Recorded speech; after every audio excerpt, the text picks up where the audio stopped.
I didn't need that need today. And that's a good marketing piece for you guys too, is to think about like who you're marketing to, who you want. It's like, who do you want in your gym? Market to that person and accommodate that person. It's you can run into a battle if you're, we've seen a lot right now in the industry where it's like everybody's using AI for the ads and stuff. And it's like, who are you trying to attract? Like no one. Weirdos. It's like, I'm trying to attract executives, people with money, families. It's like some of these ads, it's like, you got to stick to the basics of like good Google, good content on Facebook, amplified good content. It's like, everybody's like, no, what's the new AI hack? There isn't one. Well, and what I think is weird, I mean, I've looked at AI just to try to, we've all messed around. I mess with AI a lot. I love to play with it, especially for content and copywriting. But you have to temper this stuff. If you just take an ad that Google thinks is good or Google, freaking ChatGPT or Gemini is Bard, by the way, which is Google's version of ChatGPT. If you just enter, like, write me a really good Facebook ad for Brazilian Jiu-Jitsu, they're going to use language that's on the internet right now. And by the way, a lot of the language on the internet is stupid. And it'll be talking about things like going to war and going to battle and, bro this and whatever. And it's like, well, that's not who I'm really looking to add to the academy. Brosifson, that's not where we're going here. So, my avatar is this. My avatar truly is people in their late 30s. I would say mid 30s is probably the avatar that we market to, because you're going to go up and down 10 years.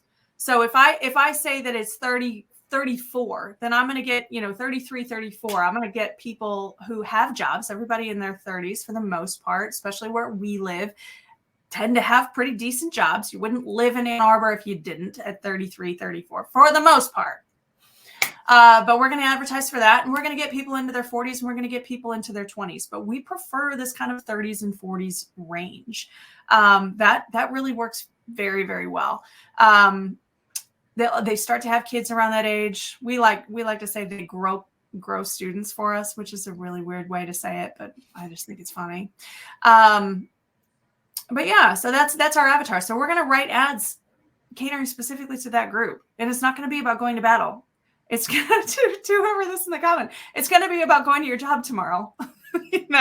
About being in shape. Yeah, I'm sorry, guys. Whenever we see this, it just shows up as Facebook user. So I can't see who it is, but Paul's got his Facebook open so you can see. But yeah, so we're going to talk about being able to train and get in great shape and without going to the gym and still go to work tomorrow. Do you love this stuff? But do you love UFC? But you have to work. It's that kind of vibe. But yeah, I agree.